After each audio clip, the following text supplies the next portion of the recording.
만약 당신이 10년간 억울한 전과자로 살았다면, 그리고 그것이 조작된 거짓이었다면, 당신은 복수하시겠습니까? 아니면 용서하시겠습니까? 추석날 아침은 언제나 바쁩니다. 저는 부엌에서 전을 부치고 있었습니다. 지글거리는 기름소리와 함께 고소한 냄새가 집 안가득 퍼졌습니다. 어머니는 제 옆에서 나무를 무치셨고 언니는 과일을 깎고 있었습니다. 수진아, 파전 좀 뒤집어. 네, 엄마. 저는 대답하며 프라이팬 앞으로 다가갔습니다. 익숙한 동작이었습니다. 매년 추석마다 반복되는 풍경이었으니까요. 올해로 32살. 저는 여전히 결혼하지 않았고 부모님과 함께 살고 있었습니다. 언니는 5년 전에 결혼해서 따로 살았지만 명절이면 늘 친정에 왔습니다. 형부는 언제 와? 곧 온대. 애들 데리고. 언니가 웃으며 대답했습니다. 저는 고개를 끄덕였습니다. 명절은 늘 이랬습니다. 가족들이 모이고 밥을 나누고 이야기를 나눴습니다. 평범하고 따뜻한 시간이었습니다. 하지만 올해는 달랐습니다. 제 가슴 한구석에 불안이 자리 잡고 있었습니다. 오전 11시쯤 친척들이 하나둘 모이기 시작했습니다. 큰아버지 가족, 작은 이모 가족, 외삼촌 가족. 15명이 넘는 사람들이 거실에 모였습니다. 아이들은 뛰어놀았고 어른들은 담소를 나눴습니다. 수진아, 올해는 취직했니? 작은 이모가 물으셨습니다. 아직이요. 저는 어색하게 웃었습니다. 아직? 대학 졸업한 지가 언제인데? 벌써 10년 됐잖아. 네. 열심히 알아보고 있어요. 에휴, 요즘 젊은 애들은 일하기 싫어해서 그래. 작은 이모가 혀를 찼습니다. 저는 아무 말도 하지 못했습니다. 사실이었으니까요. 저는 취업에 실패했습니다. 20번도 넘게 면접을 봤지만 번번이 떨어졌습니다. 처음엔 스펙 때문이라고 생각했습니다. 그래서 자격증을 땄습니다. 그래도 떨어졌습니다. 그러다 알게 됐습니다. 제 과거 때문이라는 것을. 대학교 2학년 때였습니다. 저는 친구들과 함께 술을 마셨습니다. 너무 많이 마셨습니다. 정신이 없었습니다. 그리고 길에서 싸움이 났습니다. 정확히는 제가 먼저 시비를 걸었습니다. 지나가던 사람이 저를 스쳤습니다. 저는 화가 났습니다. 술에 취해 있었고 기분이 안 좋았습니다. 그래서 소리를 질렀습니다. 아, 어디 눈 달고 다녀. 상대방은 사과했습니다. 하지만 저는 멈추지 않았습니다. 계속 욕을 했습니다. 그리고 밀쳤습니다. 상대방이 넘어졌습니다. 머리를 땅에 부딪혔습니다. 피가 났습니다. 저는 그제야 정신이 들었습니다. 하지만 너무 늦었습니다. 경찰이 왔고 저는 연행됐습니다. 폭행죄, 벌금 300만 원, 전과 기록. 그게 제 과거였습니다. 부모님은 화를 냈습니다. 당연했습니다. 저는 무릎 꿇고 사과했습니다. 그리고 다짐했습니다. 다시는 그러지 않을게요. 부모님은 믿어주셨습니다. 하지만 세상은 달랐습니다. 취업 면접 때마다 물었습니다. 전과 기록이 있으시네요? 네. 과거의 실수입니다. 어떤 실수죠? 폭행입니다. 그 말이 나오는 순간 면접관의 표정이 굳었습니다. 저는 더 이상 말할 수 없었습니다. 그렇게 10년이 지났습니다. 저는 여전히 백수였고 부모님께 손을 벌리고 있었습니다. 친척들은 저를 보며 수군거렸습니다. 수진이 아직도 취직 못했대. 전과자라서 그런가 봐. 에휴, 그걸 왜 저질렀대. 저는 그 말들을 들으며 고개를 숙였습니다. 변명할 수 없었으니까요. 점심 식사가 시작되었습니다. 온 가족이 둘러앉아 밥을 먹었습니다. 저는 구석에 앉아 조용히 밥을 떴습니다. 아무 말도 하지 않았습니다. 수진아. 갑자기 큰아버지가 제 이름을 불렀습니다. 네, 큰아버지. 너 요즘 뭐하니? 그냥 집에 있어요. 집에만 있어? 일은 안 하고? 알아보고 있어요. 큰아버지가 한숨을 쉬었습니다. 에휴, 내 나이가 몇인데. 이제 슬슬 결혼도 생각해야지. 네. 근데 취직도 안 했는데 누가 너랑 결혼하겠니? 저는 아무 말도 하지 못했습니다. 큰아버지, 그만하세요. 언니가 끼어들었습니다. 뭐가 그만해. 사실을 말하는 건데. 그래도 명절인데 그런 얘기하지 마세요. 명절이라고 거짓말을 해야 하나? 큰아버지의 목소리가 높아졌습니다. 분위기가 싸늘해졌습니다. 저는 젓가락을 쥔 손이 떨렸습니다. 그때였습니다. 사실 말이야. 외삼촌이 입을 열었습니다. 수진이 과거에 뭘 했는지 다들 알고 있지? 순간 식탁이 조용해졌습니다. 저는 외삼촌을 쳐다봤습니다. 외삼촌은 저를 똑바로 보고 있었습니다. 무슨 말씀이세요? 폭행이지. 사람 때려서 정가자 된 거. 심장이 멎는 것 같았습니다. 외삼촌, 언니가 소리쳤습니다. 왜? 사실이잖아. 다들 알고 있으면서 모른 척 하는 거지. 외삼촌이 냉소를 지었습니다. 근데 말이야, 그게 다가 아니더라고. 뭐가요? 제 목소리가 떨렸습니다. 외삼촌이 핸드폰을 꺼냈습니다. 화면을 켜서 저에게 보여줬습니다. 거기에는 제가 몰랐던 사진이 있었습니다. 사진 속에는 제가 있었습니다. 대학교 시절 술에 취해 길거리에서 누군가를 밀치는 모습이었습니다. 하지만 그게 전부가 아니었습니다. 그 옆에 또 다른 사람이 있었습니다. 제가 모르는 사람이었습니다. 이 사람 알아? 외삼촌이 물었습니다. 아니요. 거짓말. 너 이 사람이랑 같이 있었잖아. 아니에요. 저는 혼자. 혼자? 그럼 이 사진은 뭐야? 저는 할 말을 잃었습니다. 사진을 자세히 봤습니다. 분명히 제 옆에 누군가가 서 있었습니다. 하지만 기억이 나지 않았습니다. 이 사람이 누군지 알아? 외삼촌이 다시 물었습니다. 모르겠어요. 이 사람은 말이야. 외삼촌이 잠시 멈췄습니다. 그리고 천천히 말했습니다. 너한테 폭행당한 피해자의 동생이야. 세상이 무너지는 소리가 들렸습니다. 그리고 그 동생이 지금 너를 찾고 있어. 외삼촌의 목소리가 낮게 깔렸습니다. 복수하러. 저는 그 자리에 얼어붙었습니다. 식탁 위의 모든 시선이 저를 향했습니다. 어머니는 놀란 표정이었고 아버지는 굳은 얼굴이었습니다. 언니는 제 손을 잡았습니다. 하지만 저는 아무것도 느낄 수 없었습니다. 과거가 저를 찾아온 것입니다. 그것도 명절날 온 가족이 모인 자리에서 내레이션이 낮게 흘렀습니다. 그날 모든 것이 무너질 줄은 몰랐습니다. 하지만 이건 시작에 불과했습니다. 식탁은 순식간에 아수라장이 되었습니다. 외삼촌, 그게 무슨 소리예요? 언니가 소리쳤습니다. 말 그대로야.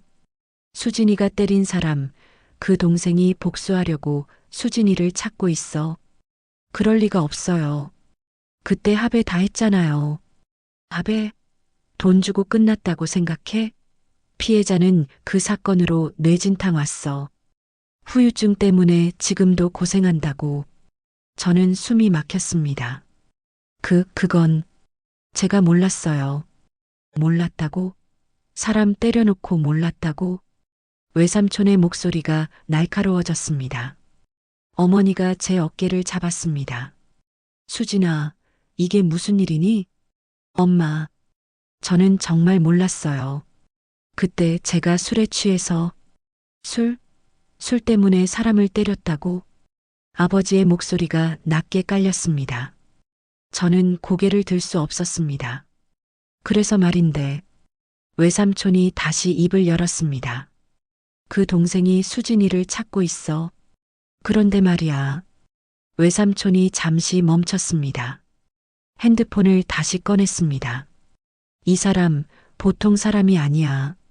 화면에는 한 남자의 사진이 떠 있었습니다. 30대 초반으로 보이는 남자였습니다. 날카로운 눈매와 차갑게 굳은 표정이었습니다. 이 사람이 누군데요? 언니가 물었습니다. 이름은 강민준. 직업은 변호사야. 변호사요? 응. 그것도 형사 전문 변호사. 승률 98%. 순간 식탁이 다시 조용해졌습니다. 그 사람이 지금 수진이를 상대로 민사소송을 준비하고 있어. 폭행 후유증에 대한 손해배상 청구. 얼마나요? 언니가 떨리는 목소리로 물었습니다. 3억? 저는 그 자리에 주저앉을 뻔했습니다. 3억이요? 그게 말이 돼요? 후유증 치료비, 정신적 피해, 일실수입 다 합치면 그 정도 나와. 법적으로 문제 없어. 외삼촌이 차갑게 말했습니다. 그리고 말이야, 그 사람이 지금 이 동네에 왔어. 뭐라고요? 오늘 아침에 봤어. 우리 집 앞에 서 있더라고. 나한테 물었어. 김수진이 어디 사는지. 심장이 빠르게 뛰었습니다. 뭐라고 했어요? 당연히 안 알려줬지. 근데 말이야. 외삼촌이 저를 똑바로 쳐다봤습니다. 그 사람 곧 찾아올 거야. 이 동네는 좁으니까. 점심 식사는 그대로 끝났습니다. 아무도 밥을 먹지 못했습니다. 친척들은 하나둘 일어나 집으로 돌아갔습니다. 어색한 인사만 남긴 채였습니다. 거실에는 저와 부모님, 언니만 남았습니다. 수진아, 아버지가 낮게 불렀습니다. 네. 그 사람 정말 여기 온 거야? 모르겠어요. 외삼촌 말로는. 외삼촌 말이 사실이면 어떻게 할 거야? 저는 대답하지 못했습니다. 3억을 어떻게 내? 우리 집에 그런 돈 없어. 죄송해요. 죄송하다고? 그게 해결이 돼? 아버지의 목소리가 떨렸습니다. 어머니가 아버지를 말렸습니다. 여보, 진정해요. 일단 상황을 파악해 봐야죠. 상황을 파악해?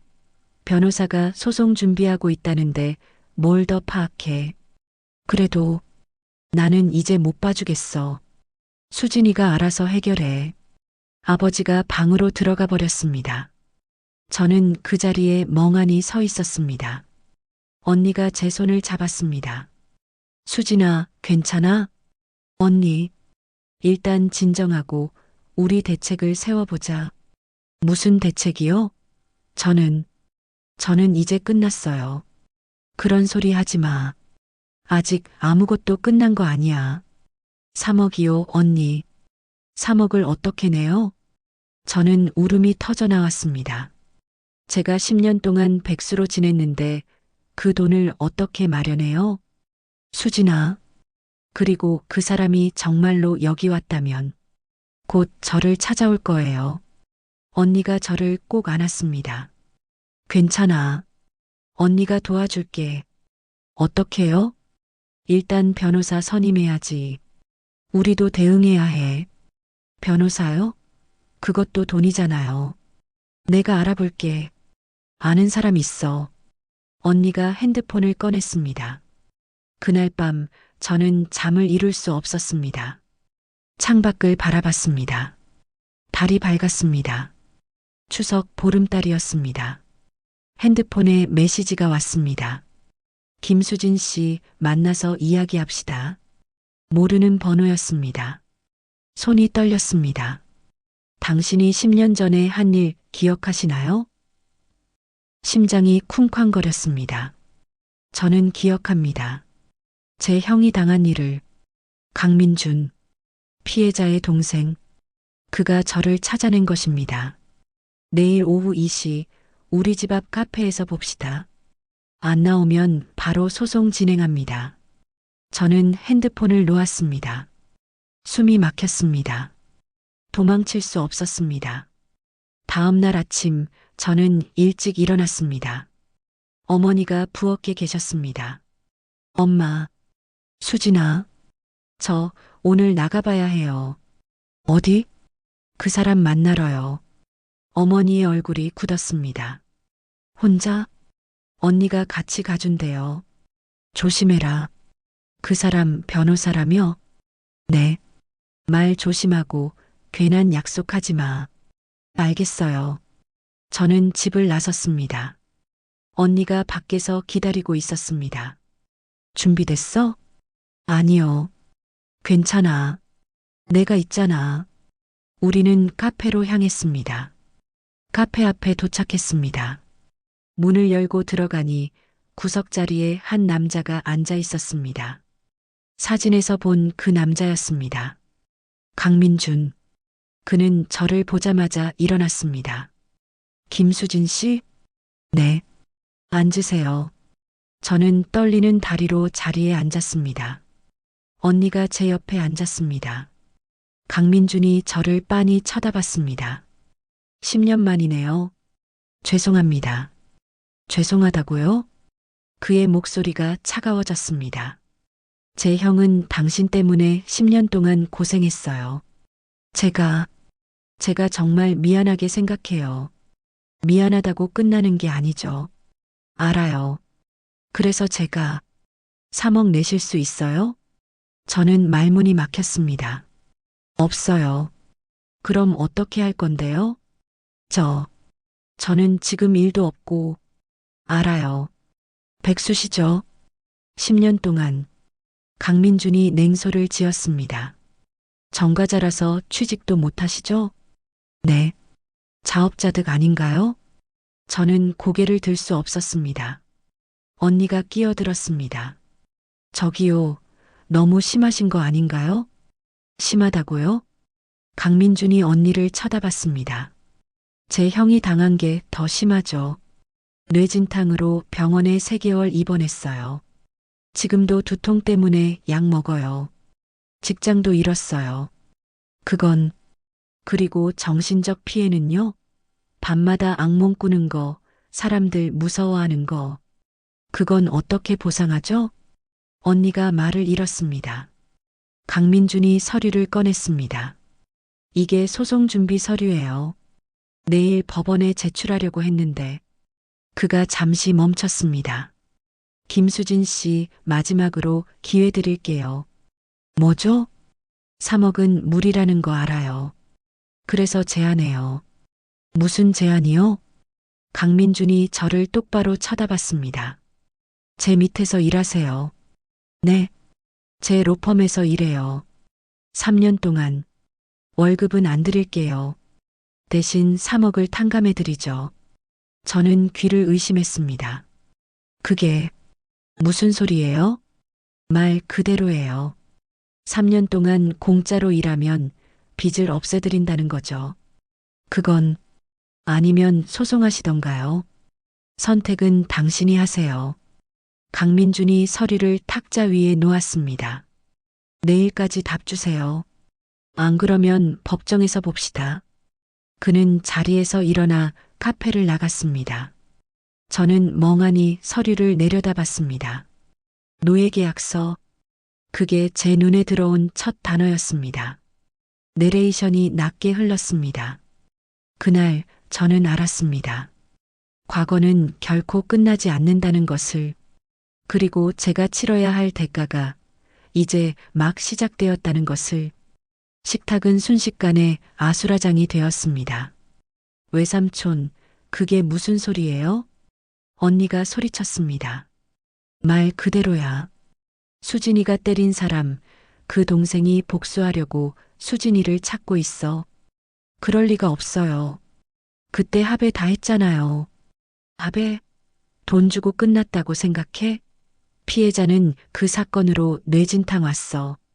후유증 때문에 지금도 고생한다고. 저는 숨이 막혔습니다. 그건 제가 몰랐어요. 몰랐다고? 사람 때려놓고 몰랐다고? 외삼촌의 목소리가 날카로워졌습니다. 어머니가 제 어깨를 잡았습니다. 수진아, 이게 무슨 일이니? 엄마, 저는 정말 몰랐어요. 그때 제가 술에 취해서 술 때문에 사람을 때렸다고 아버지의 목소리가 낮게 깔렸습니다. 저는 고개를 들 수 없었습니다. 그래서 말인데 외삼촌이 다시 입을 열었습니다. 그 동생이 수진이를 찾고 있어. 그런데 말이야. 외삼촌이 잠시 멈췄습니다. 핸드폰을 다시 꺼냈습니다. 이 사람 보통 사람이 아니야. 화면에는 한 남자의 사진이 떠 있었습니다. 30대 초반으로 보이는 남자였습니다. 날카로운 눈매와 차갑게 굳은 표정이었습니다. 이 사람이 누군데요? 언니가 물었습니다. 이름은 강민준. 직업은 변호사야. 변호사요? 응. 그것도 형사 전문 변호사. 승률 98%. 순간 식탁이 다시 조용해졌습니다. 그 사람이 지금 수진이를 상대로 민사소송을 준비하고 있어. 폭행 후유증에 대한 손해배상 청구. 얼마나요? 언니가 떨리는 목소리로 물었습니다. 3억? 저는 그 자리에 주저앉을 뻔했습니다. 3억이요? 그게 말이 돼요? 후유증 치료비, 정신적 피해, 일실수입 다 합치면 그 정도 나와. 법적으로 문제 없어. 외삼촌이 차갑게 말했습니다. 그리고 말이야, 그 사람이 지금 이 동네에 왔어. 뭐라고요? 오늘 아침에 봤어. 우리 집 앞에 서 있더라고. 나한테 물었어. 김수진이 어디 사는지. 심장이 빠르게 뛰었습니다. 뭐라고 했어요? 당연히 안 알려줬지. 근데 말이야. 외삼촌이 저를 똑바로 쳐다봤습니다. 그 사람 곧 찾아올 거야. 이 동네는 좁으니까. 점심 식사는 그대로 끝났습니다. 아무도 밥을 먹지 못했습니다. 친척들은 하나둘 일어나 집으로 돌아갔습니다. 어색한 인사만 남긴 채였습니다. 거실에는 저와 부모님, 언니만 남았습니다. 수진아, 아버지가 낮게 불렀습니다. 네. 그 사람 정말 여기 온 거야? 모르겠어요. 외삼촌 말로는. 외삼촌 말이 사실이면 어떻게 할 거야? 저는 대답하지 못했습니다. 3억을 어떻게 내? 우리 집에 그런 돈 없어. 죄송해요. 죄송하다고?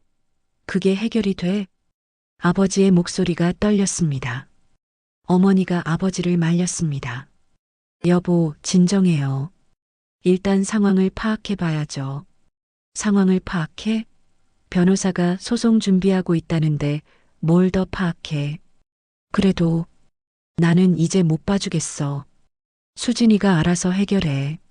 아버지가 방으로 들어가 버렸습니다. 저는 그 자리에 멍하니 서 있었습니다. 언니가 제 손을 잡았습니다. 수진아, 괜찮아? 언니, 일단 진정하고 우리 대책을 세워보자. 무슨 대책이요? 저는 이제 끝났어요. 그런 소리 하지 마. 아직 아무것도 끝난 거 아니야. 3억이요, 언니. 3억을 어떻게 내요? 저는 울음이 터져 나왔습니다. 제가 10년 동안 백수로 지냈는데 그 돈을 어떻게 마련해요? 수진아. 그리고 그 사람이 정말로 여기 왔다면 곧 저를 찾아올 거예요. 언니가 저를 꼭 안았습니다. 괜찮아. 언니가 도와줄게. 어떻게요? 일단 변호사 선임해야지. 우리도 대응해야 해. 변호사요? 그것도 돈이잖아요. 내가 알아볼게. 아는 사람 있어. 언니가 핸드폰을 꺼냈습니다. 그날 밤 저는 잠을 이룰 수 없었습니다. 창밖을 바라봤습니다. 달이 밝았습니다. 추석 보름달이었습니다. 핸드폰에 메시지가 왔습니다. 김수진 씨 만나서 이야기합시다. 모르는 번호였습니다. 손이 떨렸습니다. 당신이 10년 전에 한 일 기억하시나요? 심장이 쿵쾅거렸습니다. 저는 기억합니다. 제 형이 당한 일을. 강민준, 피해자의 동생, 그가 저를 찾아낸 것입니다. 내일 오후 2시 우리 집 앞 카페에서 봅시다. 안 나오면 바로 소송 진행합니다. 저는 핸드폰을 놓았습니다. 숨이 막혔습니다. 도망칠 수 없었습니다. 다음 날 아침 저는 일찍 일어났습니다. 어머니가 부엌에 계셨습니다. 엄마, 수진아, 저 오늘 나가봐야 해요. 어디? 그 사람 만나러요. 어머니의 얼굴이 굳었습니다. 혼자? 언니가 같이 가준대요. 조심해라. 그 사람 변호사라며? 네. 말 조심하고 괜한 약속하지 마. 알겠어요. 저는 집을 나섰습니다. 언니가 밖에서 기다리고 있었습니다. 준비됐어? 아니요. 괜찮아. 내가 있잖아. 우리는 카페로 향했습니다. 카페 앞에 도착했습니다. 문을 열고 들어가니 구석자리에 한 남자가 앉아 있었습니다. 사진에서 본 그 남자였습니다. 강민준. 그는 저를 보자마자 일어났습니다. 김수진 씨? 네. 앉으세요. 저는 떨리는 다리로 자리에 앉았습니다. 언니가 제 옆에 앉았습니다. 강민준이 저를 빤히 쳐다봤습니다. 10년 만이네요. 죄송합니다. 죄송하다고요? 그의 목소리가 차가워졌습니다. 제 형은 당신 때문에 10년 동안 고생했어요. 제가 정말 미안하게 생각해요. 미안하다고 끝나는 게 아니죠. 알아요. 그래서 제가 3억 내실 수 있어요? 저는 말문이 막혔습니다. 없어요. 그럼 어떻게 할 건데요? 저는 지금 일도 없고, 알아요. 백수시죠? 10년 동안 강민준이 냉소를 지었습니다. 정과자라서 취직도 못하시죠? 네. 자업자득 아닌가요? 저는 고개를 들 수 없었습니다. 언니가 끼어들었습니다. 저기요, 너무 심하신 거 아닌가요? 심하다고요? 강민준이 언니를 쳐다봤습니다. 제 형이 당한 게 더 심하죠. 뇌진탕으로 병원에 3개월 입원했어요. 지금도 두통 때문에 약 먹어요. 직장도 잃었어요. 그리고 정신적 피해는요? 밤마다 악몽 꾸는 거, 사람들 무서워하는 거. 그건 어떻게 보상하죠? 언니가 말을 잃었습니다. 강민준이 서류를 꺼냈습니다. 이게 소송 준비 서류예요. 내일 법원에 제출하려고 했는데 그가 잠시 멈췄습니다. 김수진 씨, 마지막으로 기회 드릴게요. 뭐죠? 3억은 무리라는 거 알아요. 그래서 제안해요. 무슨 제안이요? 강민준이 저를 똑바로 쳐다봤습니다. 제 밑에서 일하세요. 네.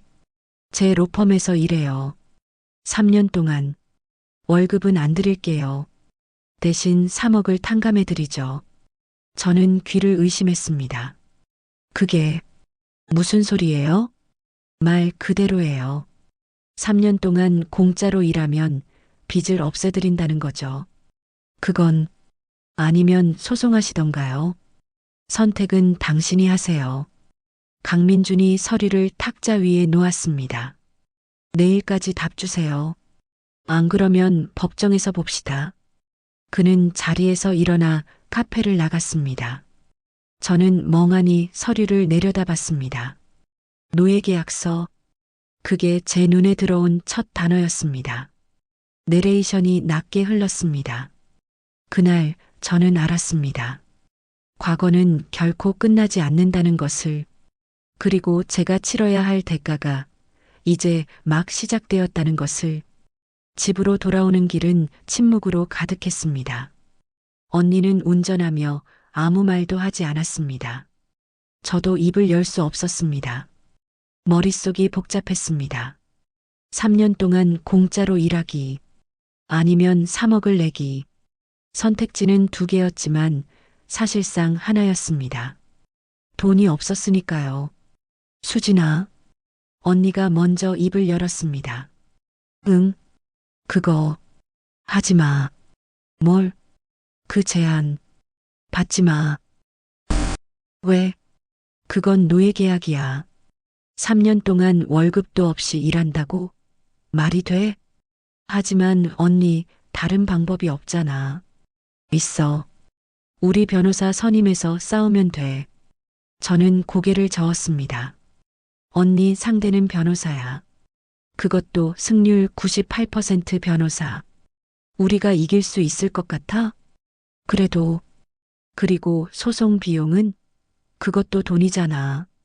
언니가 말을 잃었습니다. 저는 창밖을 바라봤습니다. 나는 그냥 끝내고 싶어. 뭘? 이 과거. 10년 동안 나를 짓눌렀던 이 무게. 수진아, 3년만 버티면 돼. 그럼 끝나는 거야. 언니가 한숨을 쉬었습니다. 너 정말 괜찮겠어? 모르겠어. 근데 해야 할 것 같아. 집에 도착했습니다. 부모님은 거실에 앉아 계셨습니다. 아버지는 TV를 보고 계셨지만 화면을 제대로 보고 있지 않았습니다. 어머니는 뜨개질을 하고 계셨지만 손이 떨리고 있었습니다. 다녀왔어요. 응. 아버지가 짧게 대답했습니다. 어떻게 됐니? 어머니가 물었습니다. 제안을 받았어요. 무슨 제안? 3년 동안 그 사람 밑에서 일하면 3억을 탕감해 준대요. 뭐? 아버지가 벌떡 일어났습니다. 그게 무슨 소리야? 말 그대로예요. 월급은 없지만 빚은 없어진대요. 그건 노예 계약이잖아. 알아요. 하지만은 무슨, 절대 안 돼. 아버지의 목소리가 거실에 울렸습니다. 여보, 진정해요. 어머니가 아버지를 말렸습니다. 어떻게 진정해? 우리 딸을 3년 동안 공짜로 일하라고? 말이 돼? 하지만 3억을 낼 방법이 없잖아요.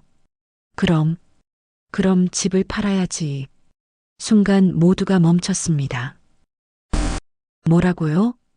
어머니가 떨리는 목소리로 물었습니다. 집을 팔자. 그러면 3억은 만들 수 있어. 여보, 집을 팔면 우리 어디서 살아요? 전세로 가면 되지. 우리 딸을 노예로 만들 순 없어. 저는 가슴이 찢어졌습니다. 아빠, 수진아, 걱정하지 마. 아빠가 해결할게. 아빠 안 돼요. 집은 팔면 안 돼요. 왜? 이 집은 아빠 평생 모은 돈으로 산 거잖아요. 그게 뭐가 중요해. 내가 더 중요하지. 아버지의 눈에 눈물이 맺혔습니다. 저는 더 이상 참을 수 없었습니다. 아빠, 저 할게요. 그 일. 수진아, 3년이면 돼요. 3년만 버티면 끝나는 거예요. 너 미쳤니? 그게 얼마나 힘든 줄 알아? 알아요. 하지만 아빠 집까지 잃을 순 없어요. 저는 방으로 들어가 버렸습니다. 밤이 깊었습니다. 저는 침대에 누워 천장을 바라봤습니다. 잠이 오지 않았습니다. 핸드폰을 켰습니다. 강민준의 문자가 다시 떠올랐습니다. 내일까지 답 주세요. 저는 답장을 쓰기 시작했습니다. 알겠습니다. 하겠습니다. 하지만 전송 버튼을 누르지 못했습니다. 정말 이게 맞는 걸까요? 3년 동안 공짜로 일하는 게 그냥 도망치면 안 될까요? 외국으로 가버리면? 하지만 알고 있었습니다. 도망칠 수 없다는 것을. 저는 전송 버튼을 눌렀습니다. 다음 날 아침 답장이 왔습니다. 좋은 선택입니다. 내일 오전 9시 로펌으로 출근하세요. 주소는 첨부 파일 창고. 첨부 파일을 열었습니다. 강남 한복판에 있는 로펌이었습니다. 민준 법률사무소. 이름만 들어도 유명한 곳이었습니다. 저는 한숨을 쉬었습니다. 이제 시작이구나. 아침 식사를 하며 부모님께 말씀드렸습니다. 내일부터 일 시작해요. 그래. 아버지는 더 이상 말리지 않았습니다. 대신 고개만 숙이고 계셨습니다. 어머니가 제 손을 잡았습니다. 수진아, 힘들면 언제든지 그만둬. 알았지? 네. 우리가 항상 내 편이야. 저는 눈물을 참았습니다. 고마워요, 엄마. 그날 오후 외삼촌에게서 전화가 왔습니다. 수진아, 나야. 외삼촌. 어떻게 됐니? 그 변호사 만났어? 네. 만났어요. 그래서 일하기로 했어요. 뭐, 일을 한다고? 네. 3년 동안 전화 너머로 한숨소리가 들렸습니다. 수진아, 너 그거 알아? 뭐요? 그 사람 그냥 변호사가 아니야. 무슨 말씀이세요? 형사 전문 변호사인데 특히 복수 전문이래. 자기 의뢰인들한테 복수하는 방법 가르쳐 주는 거로 유명해. 심장이 철렁 내려앉았습니다. 그러니까 조심해. 그 사람 내가 생각하는 것보다 더 무서운 사람일 거야. 그리고 하나 더. 뭔데요? 그 사람 형 아직도 너 원망해. 진짜 많이. 전화가 끊겼습니다. 저는 핸드폰을 쥔 채 멍하니 서 있었습니다. 복수 전문 변호사. 그 말이 머릿속을 맴돌았습니다. 밤이 되었습니다. 저는 옷장에서 정장을 꺼냈습니다. 면접 볼 때 입었던 옷이었습니다. 10년 동안 한 번도 입지 못한 옷이었습니다. 거울 앞에 섰습니다. 초라한 제 모습이 보였습니다. 괜찮아. 할 수 있어. 스스로에게 말했습니다. 하지만 떨림은 멈추지 않았습니다.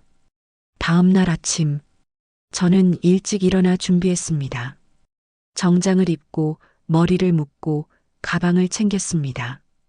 현관문을 나서기 전 거울을 다시 봤습니다. 김수진, 넌 할 수 있어. 심호흡을 했습니다. 문을 열었습니다. 밖에는 언니가 서 있었습니다. 언니, 데려다 줄게. 괜찮아.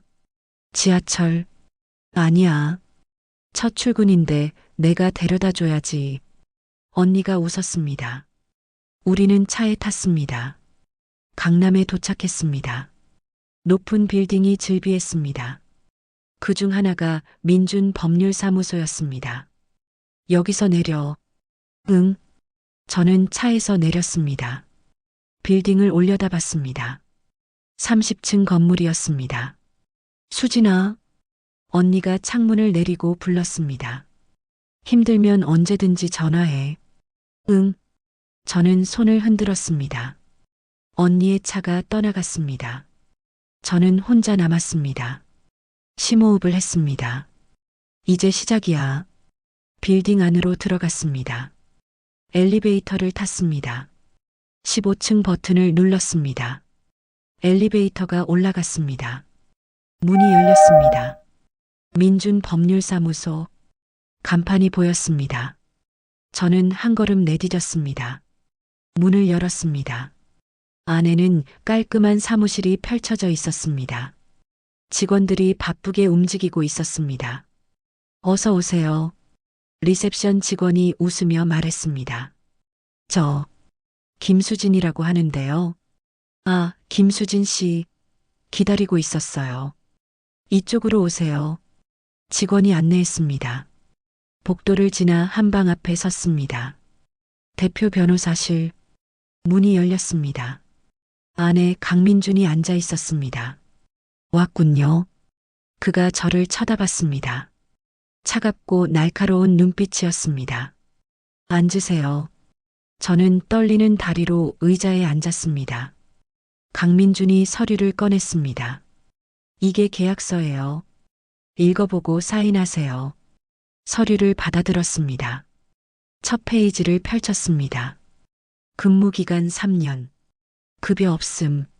업무 대표 변호사가 지시하는 모든 일. 손이 떨렸습니다. 사인하세요. 강민준이 펜을 내밀었습니다. 저는 펜을 받았습니다.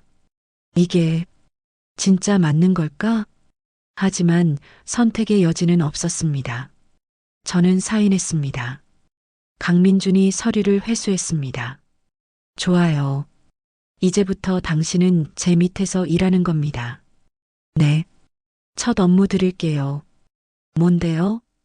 강민준이 파일을 꺼냈습니다. 펼쳐서 저에게 보여줬습니다. 사진이 보였습니다. 제가 10년 전에 폭행했던 피해자의 사진이었습니다. 이 사람 기억하죠? 네. 이 사람한테 가서 사과하세요. 네. 직접 찾아가서 무릎 꿇고 사과하세요. 심장이 멎는 것 같았습니다. 그건 싫으면 계약 파기하고 소송 진행하죠. 강민준의 목소리가 차갑게 가라앉았습니다. 저는 할 말을 잃었습니다. 이게 복수의 시작이었습니다. 내레이션이 낮게 흘렀습니다. 그날 저는 깨달았습니다. 이건 단순한 일이 아니라 치밀하게 계획된 복수라는 것을, 그리고 저는 그 복수의 한가운데 서 있다는 것을. 피해자의 집 주소는 제 집에서 멀지 않았습니다. 30분 거리였습니다. 버스를 2번 갈아타면 도착할 수 있었습니다. 저는 버스 정류장에 서 있었습니다. 다리가 떨렸습니다. 손에 든 사과 선물이 무겁게 느껴졌습니다. 정말 가야 할까요? 하지만 선택의 여지는 없었습니다. 버스가 왔습니다. 저는 올라탔습니다. 30분 후 낯선 동네에 도착했습니다. 오래된 주택가였습니다. 좁은 골목길 사이로 작은 집들이 빼곡했습니다. 주소를 확인하며 걸었습니다. 여기다. 낡은 2층 빌라였습니다. 페인트가 벗겨진 외벽이 쓸쓸해 보였습니다. 초인종을 눌렀습니다. 누구세요? 여자 목소리였습니다.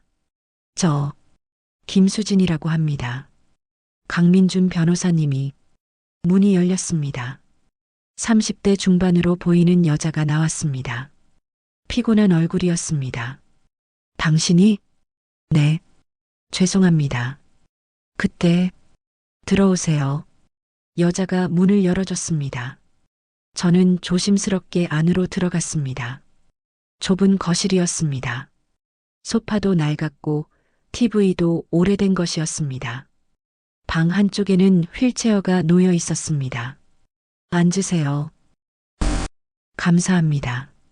저는 소파 끝에 앉았습니다. 여자가 물을 따라 주었습니다. 민준이가 당신 보냈죠? 네. 그 사람 참 독하네요. 여자가 쓴웃음을 지었습니다. 죄송합니다. 당신이 뭐가 미안해요. 민준이가 시킨 거잖아요. 저는 고개를 들지 못했습니다. 민석 오빠. 여자가 안쪽 방을 향해 불렀습니다. 손님 왔어. 문이 열렸습니다. 휠체어를 탄 남자가 나왔습니다. 강민석? 10년 전 제가 폭행했던 피해자였습니다. 심장이 멎는 것 같았습니다. 누구야? 남자의 목소리가 느렸습니다. 발음이 부정확했습니다. 10년 전에 오빠를 다치게 한 사람이래요. 아, 남자가 저를 쳐다봤습니다. 눈빛이 흐릿했습니다. 미안. 기억이 잘 안 나. 여자가 한숨을 쉬었습니다. 오빠 뇌진탕 후유증으로 기억력이 안 좋아졌어요. 제가 정말 죄송합니다. 저는 자리에서 일어나 무릎을 꿇었습니다. 10년 전에 제가 한 일, 평생 후회하고 있습니다. 남자가 저를 내려다봤습니다. 괜찮아. 이미 지난 일이야. 아니에요. 괜찮지 않아요. 제가 당신 인생을 망쳤어요. 눈물이 흘러내렸습니다. 여자가 제 어깨를 두드렸습니다. 일어나세요. 오빠는 이미 용서했어요. 네. 오빠는 착한 사람이에요. 당신을 원망하지 않아요. 저는 여자를 쳐다봤습니다. 그럼 왜 강민준 변호사는 그건 동생이 혼자 결정한 거예요. 오빠는 소송 같은 거 원하지 않았어요. 순간 모든 게 이해됐습니다. 강민주는 형을 위해서가 아니라 자기 자신을 위해 복수하고 있었던 겁니다. 집을 나왔습니다. 머릿속이 복잡했습니다. 피해자는 저를 용서했습니다. 하지만 그의 동생은 용서하지 않았습니다. 이게 무슨 의미일까요? 핸드폰이 울렸습니다. 모르는 번호였습니다. 여보세요? 김수진 씨? 낯선 남자 목소리였습니다. 네, 그런데요. 저는 박준혁이라고 합니다. 변호사입니다. 변호사요? 네. 당신을 도와드리고 싶어서 연락했습니다. 무슨 말씀이세요? 강민준 변호사와의 계약 부당하다고 생각하지 않으세요? 심장이 뛰기 시작했습니다. 어떻게 그걸? 저도 법조계 사람입니다. 강민준 변호사의 행보는 유명하죠. 만나서 얘기합시다. 제가 도와드릴 수 있어요. 왜요? 왜 저를 도와주시려는 거죠? 전화 너머로 잠시 침묵이 흘렀습니다. 그건 만나서 얘기하죠. 오늘 저녁 7시 강남역 2번 출구 앞 카페. 올 수 있으세요? 네. 좋습니다. 그럼 거기서 뵙겠습니다. 전화가 끊겼습니다. 저는 핸드폰을 쥔 채 멍하니 서 있었습니다. 조력자가 나타난 걸까요? 저녁 7시 강남역 카페에 도착했습니다. 석자리에 한 남자가 앉아 있었습니다. 40대 초반으로 보이는 남자였습니다. 정장 차림에 안경을 쓰고 있었습니다. 김수진 씨? 네. 앉으세요. 저는 자리에 앉았습니다. 박준혁입니다. 변호사 경력 15년입니다. 명함을 건넸습니다. 저는 명함을 받아들었습니다. 박준혁 법률사무소, 저를 왜 도와주시려는 거죠? 솔직히 말씀드리겠습니다. 박준혁이 앞으로 몸을 기울였습니다. 저는 강민준 변호사의 과거 동료였습니다. 네. 5년 전까지 같은 로펌에서 일했죠. 하지만 그 사람과 결별했습니다. 왜요? 그 사람의 방식이 마음에 들지 않았어요. 복수라는 이름으로 사람들을 짓밟는 것. 박준혁의 목소리가 낮아졌습니다.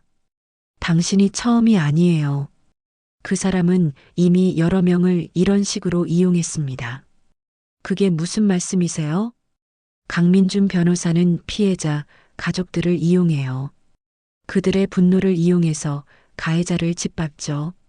하지만 저는 실제로 잘못을 했어요. 알아요. 하지만 그게 3년 동안 무급으로 일할 이유가 되나요? 저는 말문이 막혔습니다. 김수진 씨, 그 계약은 불법입니다. 노동법 위반이에요.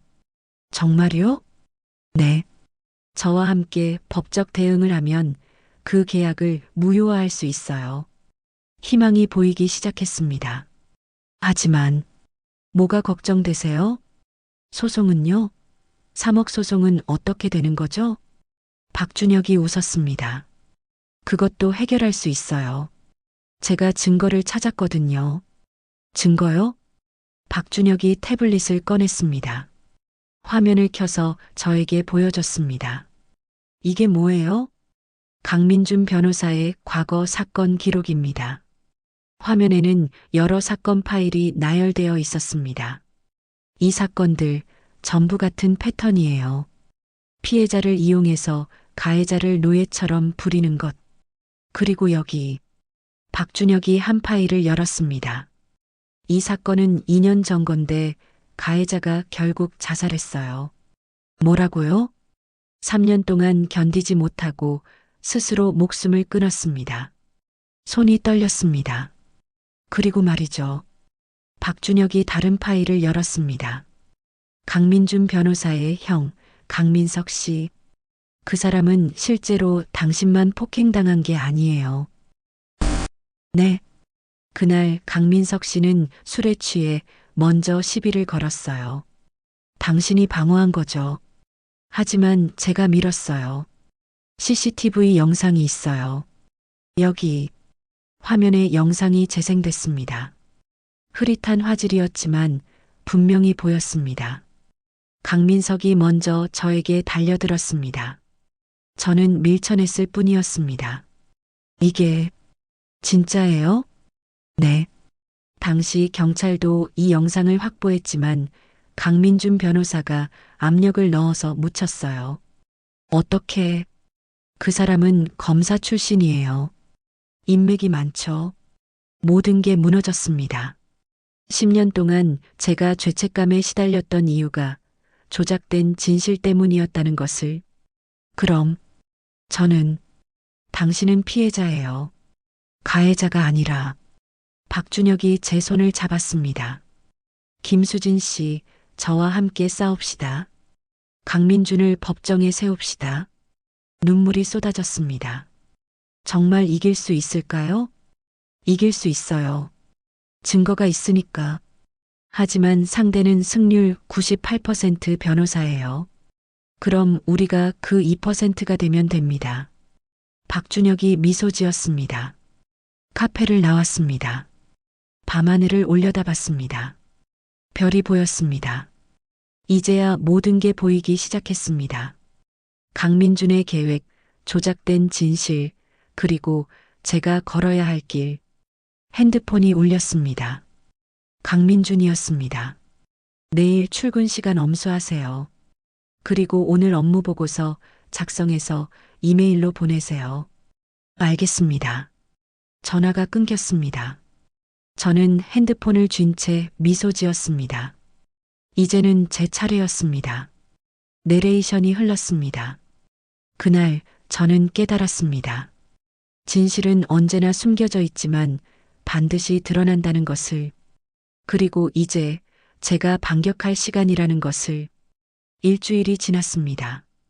저는 매일 아침 9시에 출근했고 밤 10시에 퇴근했습니다. 강민준은 저를 혹독하게 부렸습니다. 커피 심부름, 서류 정리, 청소까지. 변호사 업무와는 관계없는 일들이었습니다. 하지만 저는 참았습니다. 계획이 있었으니까요.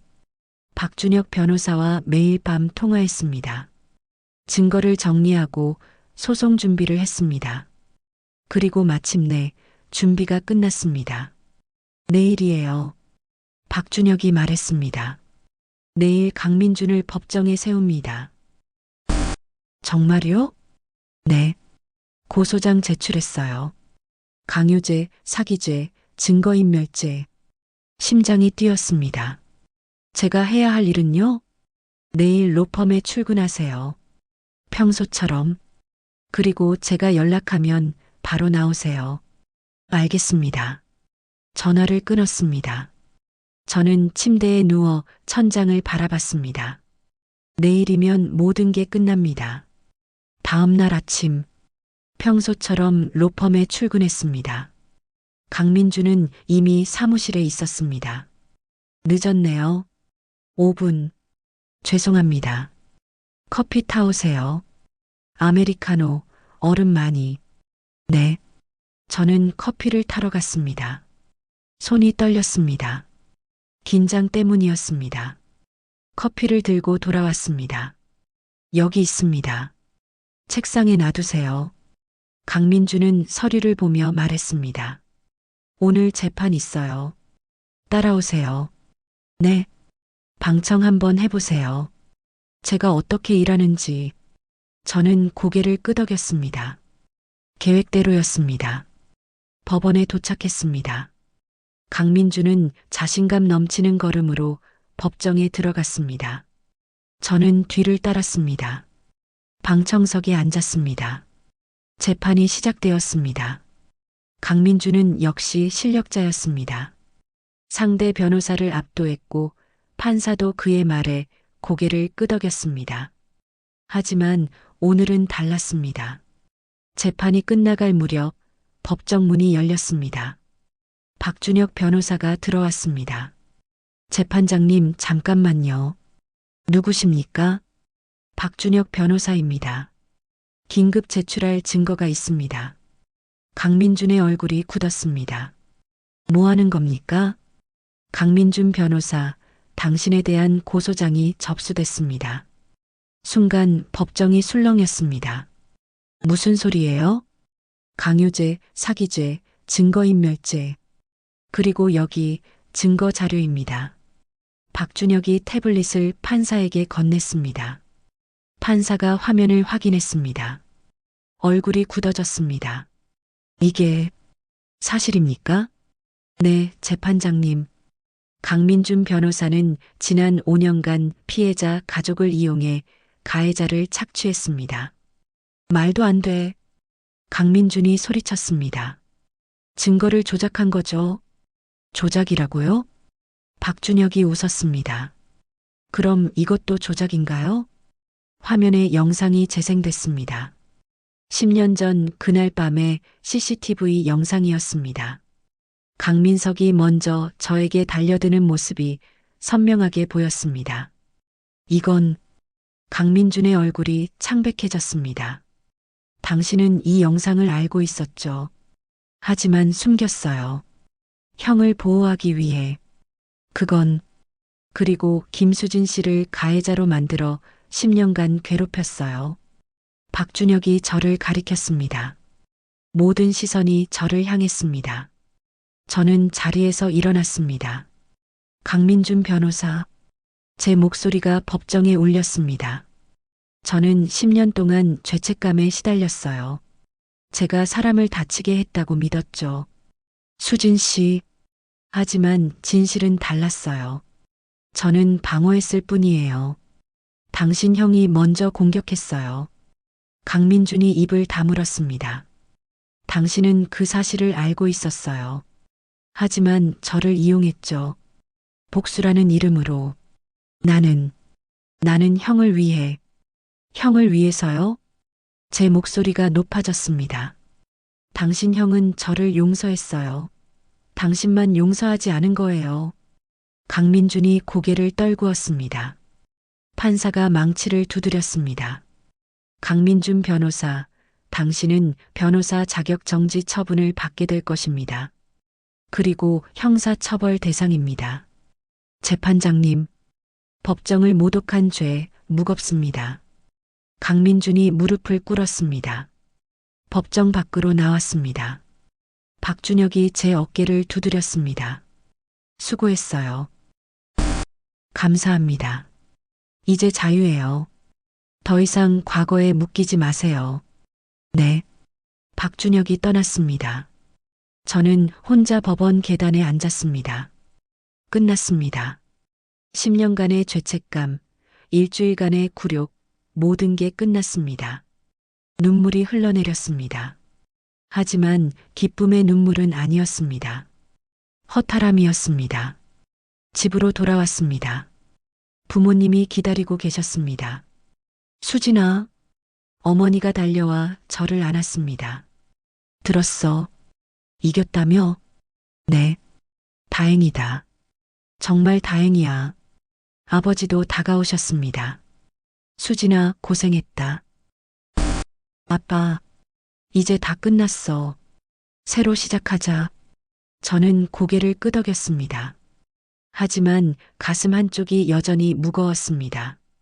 그날 밤 외삼촌에게서 전화가 왔습니다. 수진아, 나야. 외삼촌, 들었어. 이겼다며? 네. 잘했다. 근데 말이야. 외삼촌이 잠시 멈췄습니다. 강민준, 그 사람 지금 어떻게 됐는지 알아? 아니요. 변호사 자격 박탈당했어. 그리고 형사 재판 받는데. 그리고 말이야, 그 사람 형. 강민석 씨. 네. 병원에 입원했대. 충격받아서 심장이 철렁 내려앉았습니다. 제 잘못인가요? 아니야. 내 잘못 아니야. 하지만요? 그 가족도 피해자야. 너만큼이나. 전화가 끊겼습니다. 저는 핸드폰을 쥔 채 멍하니 앉아 있었습니다. 승리했지만 기쁘지 않았습니다. 일주일 후 저는 강민석 씨를 찾아갔습니다. 병원이었습니다. 작은 병실에 그가 누워 있었습니다. 누구? 저예요. 김수진. 아, 너. 강민석이 저를 알아봤습니다. 왜 왔어? 사과하러 왔어요. 사과? 제가 당신 동생을 망쳤어요. 아니야. 강민석이 고개를 저었습니다. 민준이가 스스로 망친 거야. 나 때문에. 제 잘못이에요. 아니야. 내 잘못이야. 강민석이 눈을 감았습니다. 내가 그날 술 마시지 않았으면, 내가 너한테 시비 걸지 않았으면, 이런 일 없었을 거야. 미안해. 너한테. 저는 눈물이 났습니다. 저도 미안해요. 우리는 한참 동안 말없이 앉아 있었습니다. 집으로 돌아오는 길, 하늘을 올려다봤습니다. 구름이 흘러가고 있었습니다.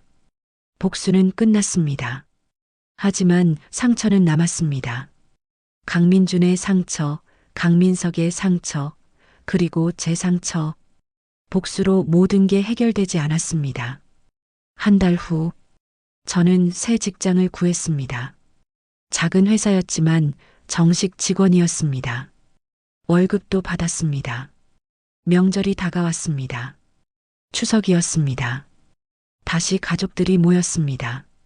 하지만 분위기는 달랐습니다. 어색했습니다. 큰아버지가 저를 쳐다봤습니다. 수진아, 이번엔 잘 됐구나. 네. 앞으로도 잘해라. 네. 하지만 그의 눈빛은 여전히 차갑했습니다. 외삼촌도 마찬가지였습니다. 가족 관계는 완전히 회복되지 않았습니다. 그날 밤, 저는 혼자 베란다에 나왔습니다. 달을 올려다봤습니다. 보름달이었습니다. 이제야 모든 게 내 손 안에 있다.